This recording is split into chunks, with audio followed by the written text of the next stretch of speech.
Quand la collectivité a décidé de créer le nouveau quartier Fontaine-Margot, il était évident que la prairie et ses atouts seraient intégrés en fait à la démarche de réflexion globale. Donc cette prairie, c'est vraiment une pépite dans le futur quartier. Quand on décide en fait de valoriser ce type de site très particulier, il nous faut quand même avoir un accompagnement financier. Et nous avons bénéficié du programme Ville de demain, qui est un programme de financement et d'accompagnement de l'État et via la Banque des Territoires. Ce programme Ville de demain, en fait, ça répondait bien à l'esprit dans lequel on a réfléchi à l'aménagement futur de ce site, puisque le programme spécifiait qu'il fallait embarquer dans l'aventure et la réflexion l'usager et les habitants. Quand on est arrivé sur le site en 2015-2016, on s'est rendu compte que c'est un ensemble naturel qui avait vraiment une valeur patrimoniale.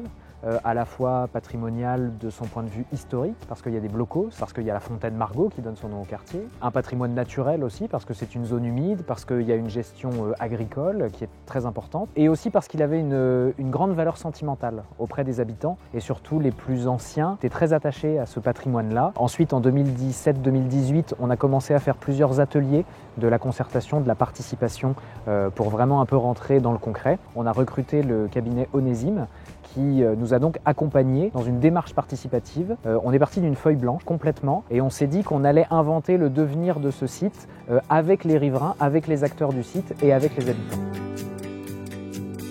On intervient depuis 2016 auprès des riverains, des usagers du site, dernièrement pour travailler avec le paysagiste qui aménage le site et avec les entreprises qui réalisent les aménagements sur le site des Prairies du Verne. Toute la démarche de participation a été pour moi très intéressante. Ça évite de faire un projet hors sol où les riverains finalement se sentiraient moins concernés, que les jardiniers finalement on leur ferait un projet mais qui ne serait pas pour eux. Là il y a eu une telle démarche en fait de participation aussi avec l'agriculteur bio qui utilise le site. D'un coup le projet prend plus de sens et de manière plus naturelle. Dans la logique après de l'aménagement, il y avait déjà donc au-delà la remise en valeur de ce site, des murs, du lavoir qui était complètement détruit, qui n'était plus en eau. Donc il y a eu évidemment tout ce travail de pierre à refaire. Puis retrouver à partir aussi de ce site-là des vues sur le paysage, à la fois de l'extérieur vers la fontaine et de la fontaine vers l'extérieur. Et après, il y a eu tout un travail sur les cheminements, là, à travers la zone humide. Il fallait que ce soit compatible avec l'usage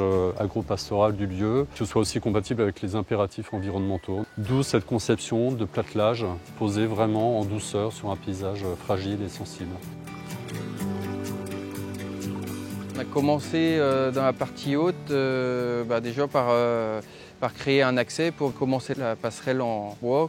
Et ensuite, on a travaillé sur tout ce qui est terrassement et préparation des allées en béton lavé et cheminement des allées en stabilisé. Et après, on est intervenu en deuxième partie sur tout ce qui était l'eau maçonnerie.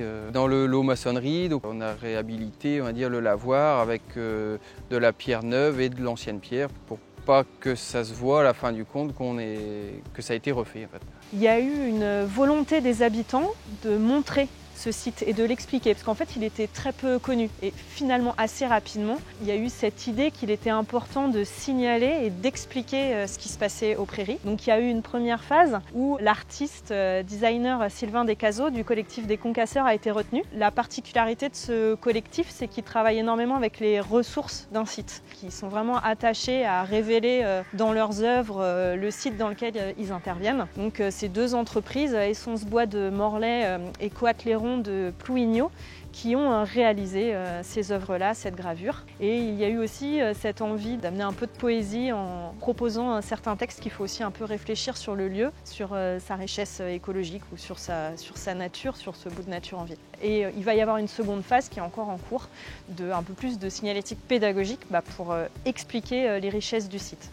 Donc ici, sur les Prairies du Verne, j'ai fait des panneaux en ardoise où est gravé le cheminement sur les Prairies du Verne, la localisation et la signalétique.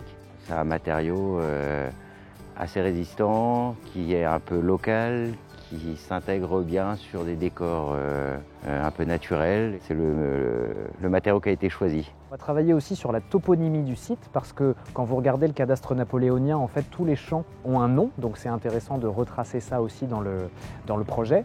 Et puis aussi sur la gestion agro-pastorale parce que c'est un point très important du site. Il est géré de manière écologique, biologique par les agriculteurs exploitants et donc on trouvait ça intéressant de mettre en valeur la façon dont le site est géré aujourd'hui.